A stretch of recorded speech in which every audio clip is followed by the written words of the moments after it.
I was 14 the day my father died. At least, that's what everyone told me. That's what the police report said. That's what the death certificate claimed. A car accident. A fiery wreck on a rain-slick road. They said his car spun out on a curve, crashed through the guardrail, and exploded on impact. The body was burned beyond recognition. Closed casket, no questions. But I had questions. My mom, hollow-eyed and trembling, clutched my hand like it was the only thing keeping her anchored to reality. My younger brother, Jake, just 7, didn't even understand what was happening. He asked if Dad would still come home for movie night. At the funeral, people whispered in corners. He was such a good man. So tragic, left behind a beautiful family. I remember standing next to that casket, staring at the polished wood, wondering if he was really inside. I hadn't seen him. I hadn't touched him. There was no proof. Just smoke, ashes, and a lot of tears. That night, I crept into my mom's bedroom. "Mom," I whispered, "what if it wasn't him?" She froze. For a second. Just a second. Something flashed across her face. Guilt? Panic? I couldn't tell. Then she snapped, "Don't say that, Emily. He's gone. He's gone." I didn't ask again. But I never stopped wondering. Over the next few years, we tried to move on. Life without Dad was hard. We had to sell the house and move into a small apartment. Mom worked 2 jobs. I had a part-time gig tutoring.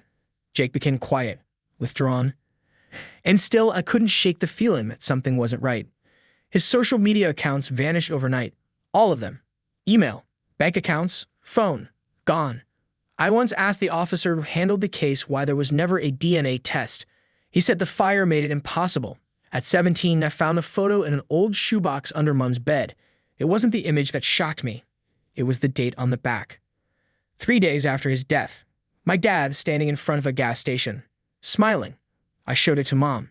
She slapped it out of my hand so hard it crumpled. "Drop it, Emily," she screamed. "Let it go." I didn't. That was the day I started searching for the truth. I kept the crumpled photo, hid in the back of my diary behind pages full of questions I was too afraid to ask out loud. By the time I turned 18, I had become obsessed. Every free moment was spent digging. Forums, public records, obituaries, accident reports. I even taught myself how to use online databases like a pro, but nothing came up. It was like my dad had never existed beyond that crash. Until one ordinary Tuesday afternoon, everything changed. I was walking to my college class when I passed a small café on 7th Street, the kind of place with mismatched chairs and bad jazz music. I only glanced inside for a second. But that second hit me like a brick to the chest. There he was, my dad, sitting at a corner table, laughing. His hair was shorter, more gray. He had a beard now, but it was him. The way he tilted his head, the crooked smile. The scar near his ear I always remember from when he fell off a bike. He wasn't alone. Across from him sat a woman in a bright yellow dress and 2 kids. My legs froze on the sidewalk. I couldn't breathe. I stepped closer to the window, my fingers trembling, heart pounding like a war drum. He looked happy, like the man who used to carry me on his shoulders had never died. He just traded families, traded us. I stood there for what felt like forever, watching, waiting, hoping he'd glance toward the window, that he'd see me, recognize me. He didn't. When they stood up to leave, I snapped a photo. Blurry, but enough.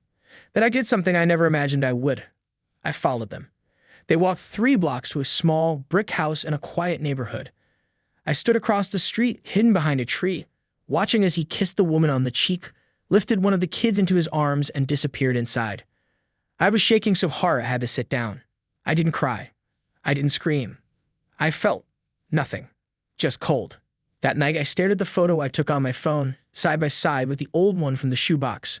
Same man, same smirk, same lie. I called my mom. "Hey," I said, trying to sound normal. "You free to talk?"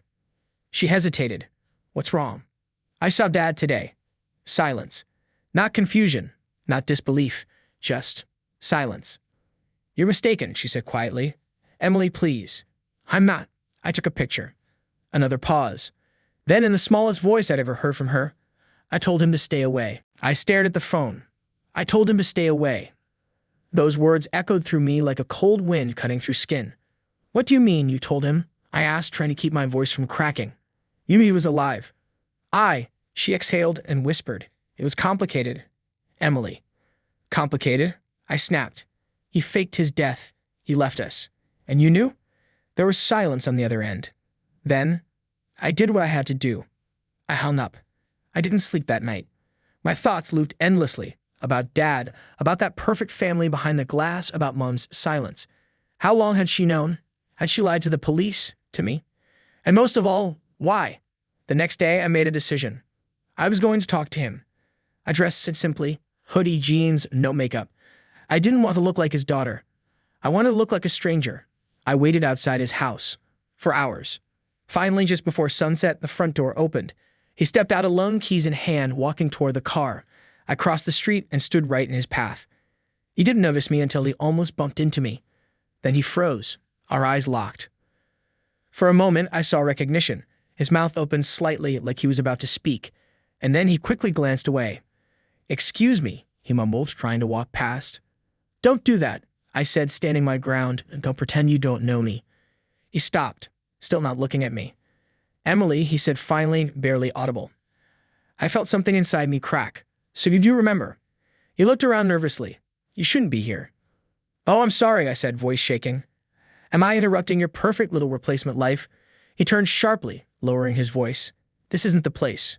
Please, let's not do this here." "Then where?" I snapped. "Because the last time we talked, you were dead." That hit him.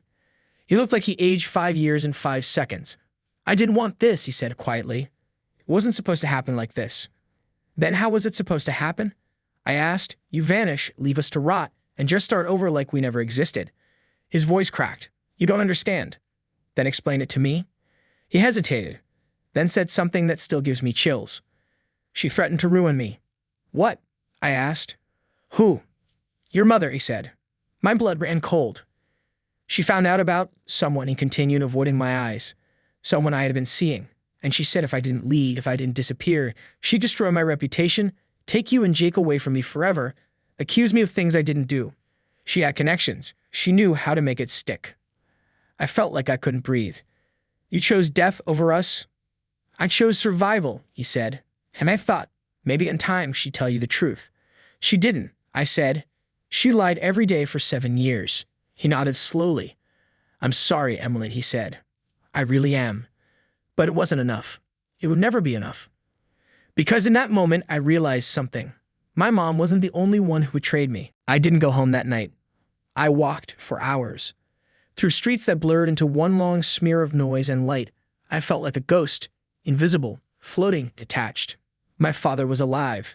My mother knew. They had both lied to me, just in different ways. But why did she do it? When I finally made it back to the apartment, Mom was sitting on the couch staring at the TV. The screen was on, but she wasn't watching. Her eyes were glassy, her hands clenched in her lap.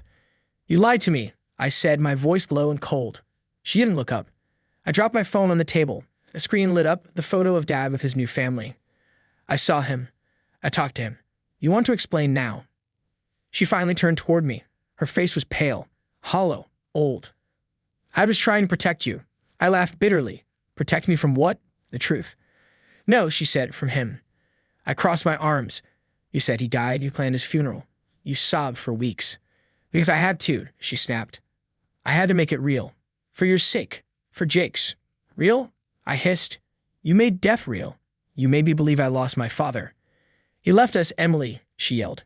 "He cheated. He lied, and when I confronted him, he said he didn't want this life anymore. He wanted her. He said he never loved me, that he felt trapped. Trapped by the house, the kids, the routine. And then he said something I'll never forget." She paused, swallowing hard. "He said you two will be fine without me." I froze. He was going to leave, just walk away. No explanation, no money, no custody fight, nothing. So I gave him what he wanted. My voice was barely a whisper. "You faked his death." "I made a choice," she said. "A horrible, impossible choice. But it meant you wouldn't grow up waiting for a father who never cared enough to stay. It meant I could rewrite the ending so you could move on. Except I never did." Her eyes filled with tears. "I know." Silence fell between us. Then I asked the question I had been avoiding for days. "Did you pay someone off? Did you bribe the cops, the coroner?" "I had help," she said quietly. "My cousin worked in the fire department. There was a real accident. Wrong time, wrong place. A John Doe. Unclaimed. I swapped the name. Told the right lies. Signed the right papers. Your father left the country for a while. When he came back, he had a new identity. New job, new family. She took a deep breath, and I told him if he ever came near us again, I'd go public. He agreed. I stared at her, stunned. All this time, my entire life had been a cover story. I thought of Jake, how he still talked about Dad sometimes, how he said he dreamed of him, how he once asked if people in heaven remembered birthdays. He deserved to know. So what now? I asked. Mom wiped her eyes. That's up to you. But if you tell Jake, you'll break something inside him. And I don't know if he'll ever trust again. She stood up and walked to her room. I sat there alone, holding my phone, staring at the man I thought I'd buried. And for the first time, I didn't know whose side I was on anymore. The next morning, I stared at my reflection and barely recognized the girl in the mirror. I looked older, sharper, like I had aged a decade overnight. For years, I built my life around grief. Now I was left with something worse: betrayal. I made Jake pancakes that morning like I always did on Sundays. He was humming quietly, drawing on a napkin with a blue marker, legs swinging from the kitchen chair.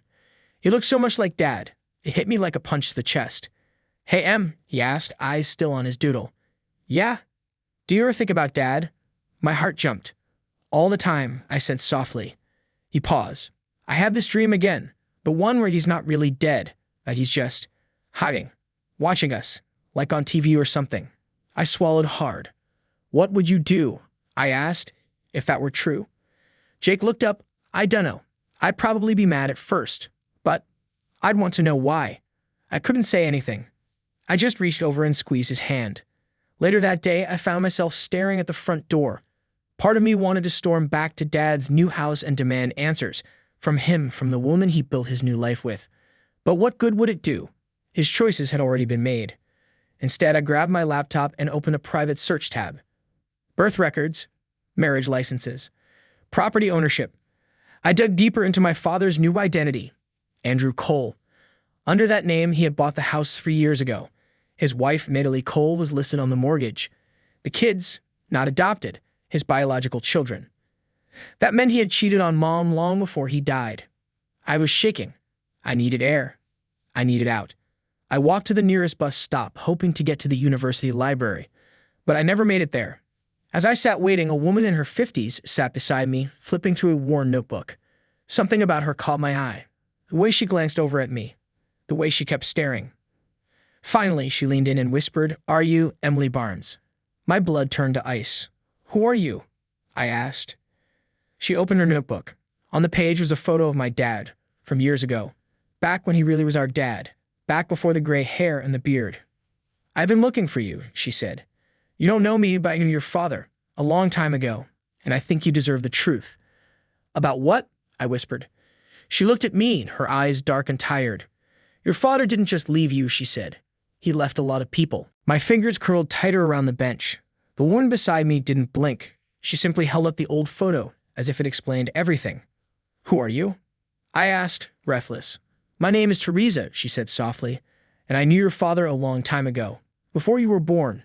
I stared at her. "How?" "I was his first wife." I blinked. "No," I whispered. "No, that can't be right. My mom, they were married in 1999. That's what the documents say." "I married him in 91, Teresa said. "He left in 97. Just walk out one day. Never came back. No divorce, no goodbye. I tried to file a missing person report, but they told me he had probably just abandoned the marriage. A runner, they called it." I shook my head. "You're lying." She pulled out more photos, grainy prints from the 90s. My father, younger, clean-shaven, arms slung around a little boy with curly hair. "That's my son," she said. "Your half-brother." I stared at the child. He looked like Jake. The same nose, the same smile. He told me once, she continued, that he wasn't meant for one life, that he always felt like he was trapped in a single story. I thought he was being poetic. Now I know he meant it literally. I sat in silence, the cold from the bench seeping into my bones. "How did you find me?" I asked. "I didn't. My son did." She pulled out a phone and scrolled through messages, then handed it to me. A chat log. My name, my old Facebook profile. Messages from a stranger named Evan Cole. "Your father came to visit me 5 months ago," she said. "Showed up out of the blue. He said he wanted closure. Said he was making peace. But he slipped up. Mentioned Emily. Said she was smart. Stubborn. Too much like him." I covered my mouth. "My son started digging. Found you. Then your story. Then the accident. The fake death. the new wife, everything. I sat back stunned. He has a whole other family. Teresa nodded. More than one, I think. It hit me all at once. My father was never really lost. He just kept leaving. Again and again. Creating new names, new wives, new children. And somehow, we were all the collateral. I wanted you to know, she said, because I see the same thing in you I saw in me back then. Confusion, hurt, rage, wondering if you were ever enough. Tears welled in my eyes. I spent years thinking I was broken, Teresa said. But now I understand it was never about us. It was always him. I didn't know what to say, but I knew what I had to do. I don't know how long I sat there after Teresa left. My fingers were numb, my legs stiff.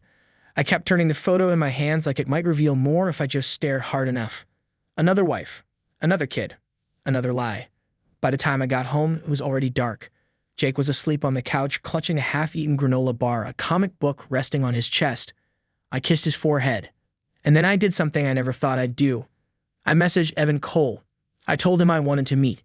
He responded within minutes. We arranged to talk the next day, neutral ground, a small public park with picnic tables and a basketball court. I barely slept. My heart was racing all night. When I arrived, he was already there. Early 20s, tall, nervous. He stood when he saw me. You must be Emily, he said. You must be my brother.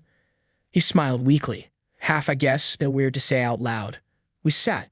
The air was awkward, but not hostile. It was like speaking to a stranger who somehow knew your memories. He left you too, I asked. He nodded. When I was 5, said he was going on a work trip. Never came back. Mom told me for years he died in a plane crash. Sound familiar? I felt a chill. Exactly the same. He pulled out his phone and opened a folder. Inside were images, property records, timelines, bank statements, aliases. He's done this at least 4 times, even said, different names, different states. We're not even sure this is the end of it. I covered my mouth. He's not just a liar, I whispered. He's a serial abandoner. Evan nodded grimly.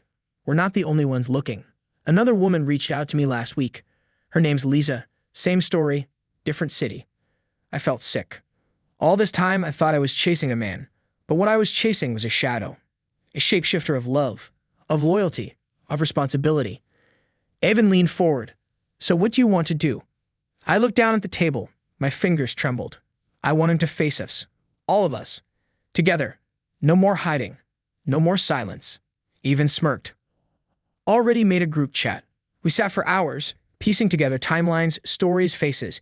Each layer of discovery peeled away another piece of the fantasy I had built around who Dad was. And then came the hardest decision of all. I messaged him. Dad, I know everything. We all do. Meet us, or the world finds out. He saw it instantly. And then, he replied, tomorrow, 5 p.m., same café. Come alone. I arrived early. I picked the same seat in the cafe where I'd first seen him, laughing with his new family, sipping coffee like he hadn't left a trail of broken people behind him. But this time, I wasn't the same girl staring through the window. This time, I was ready. He walked in at 4:59. His beard was trimmed. He wore a gray sweater and jeans. Casual, effortless. A man who had mastered the art of blending in. He spotted me, hesitated for just a second, then walked over and sat down without a word. We stared at each other. Emily, he finally said, almost softly. You can call me that, I replied, or would you prefer Sarah or Lily or Claire? I hear you've had a lot of daughters. He winced. I came, he said. That has to count for something. It doesn't, I said. You've come and gone from so many lives, I doubt you even remember which one you're in right now. He rubbed his temples. Look, I'm not proud of what I did, but it's not as simple as. It is, I snapped. You lied, you ran, over and over. And each time you didn't just walk away, you faked your own death. You burned bridges. You built new ones, then torched those too. He looked around nervously as if afraid someone might hear. Why? I asked. Were we not good enough? Was Mom not good enough? Was Evan's mom? Teresa? Lisa. His head dropped. I didn't know how to stay, he said. Every time life got too heavy, I felt trapped. Marriage, fatherhood, routine. It was like drowning. And running was the only thing that made me feel like I could breathe again. You turned your fear into everyone else's trauma. He blinked, eyes glassy. You're angry. I get that. You should be, he said. But this spiral, it didn't start with you. I leaned back. Then tell me. Start somewhere. He sighed. My father left us when I was 10, just vanished. My mother never got over it, said I reminded her of him. I grew up learning that love was temporary, conditional, that people leave, so I left before I could be left. That's not an excuse, I said. No, it's not. You looked at me, but it's the truth. I stayed quiet. I thought about you every day, he said, especially on your birthday. I keep a picture of you when you were little, the one in the sunflower dress. I clenched my jaw. You don't get to talk about my birthdays. You weren't there. I know. Silence. Then I said something I never planned to say. There are others. More of us. We've connected. His eyes widened. I met Teresa. There's a group now. People comparing timelines, looking for closure. His hands trembled slightly. What do they want? He asked. What do you think? I said. We want to know if we were ever real to you, or if we were just chapters in a story you kept rewriting. I don't know how to fix it, he whispered. You don't, I replied, but you can face it. Stop hiding. Speak to all of us. Together. He nodded slowly. Okay. I stood up. We'll be in touch, I said. This time, don't disappear. As I walked away, I didn't feel peace. Not yet. But I felt something better. Power. The next day, the group chat exploded in Lisa. Teresa. Even a woman named Miranda, someone I hadn't heard of until that morning, sent a message. He talked to me too. He said he was sorry. He said he didn't know how to stay. It was like a confession spread across 5 screens, fragmented pieces of a man who had become a myth. We decided to meet. 7 of us, all from different cities, different childhoods, but bound together by the same ghost. We chose a neutral place, a private community center someone had rented out for family events. We smirked at the irony. That word didn't mean the same thing to us anymore. I brought Jake. He didn't know all the details yet, just that Dad was alive and things were complicated. But he was older now, old enough to see through silence. When we arrived, the others were already seated in a circle. Eva nodded. Teresa offered a soft smile. 2 teenage girls sat close together, nervous. Another man, probably in his early 30s, was pacing near the coffee table. This was our father's legacy. And then he entered. He looked small. Not in size, but in presence. There was no grand speech, no tears, just quiet. I guess I owe you all more than an apology, he said. Nobody spoke. He continued. I don't know what I thought would happen. Maybe I believed I could restart over and over, and the past would never catch up. But you're the proof that it does. He looked around. His eyes stopped on each of us. I loved you all, in different ways, but love without presence, without responsibility, is just a story. And I told myself a lot of stories. Teresa folded her arms. You didn't just leave. You erased us. He nodded. I know. Even stood. So what now? You vanish again? No, he said. I'm done running. We all stared. It wasn't closure. Not really. It wasn't forgiveness either. But it was something. A beginning, maybe. Or an end. Later, as I walked outside with Jake, he tugged my sleeve. Do you think he really means it? He asked. I paused. I don't know, I said. But now he knows we exist, and he can't pretend we don't. Jake looked up. You gonna forgive him? I smiled sadly. I think I'll start by forgiving myself for needing him. That night, I deleted every photo of him from my phone, except one. The one where I'm 6 years old, on his shoulders, before the lies, before the masks. Because that version of him, the one I thought I had, still mattered. Even if the truth did too. And for the first time in years, I didn't feel abandoned.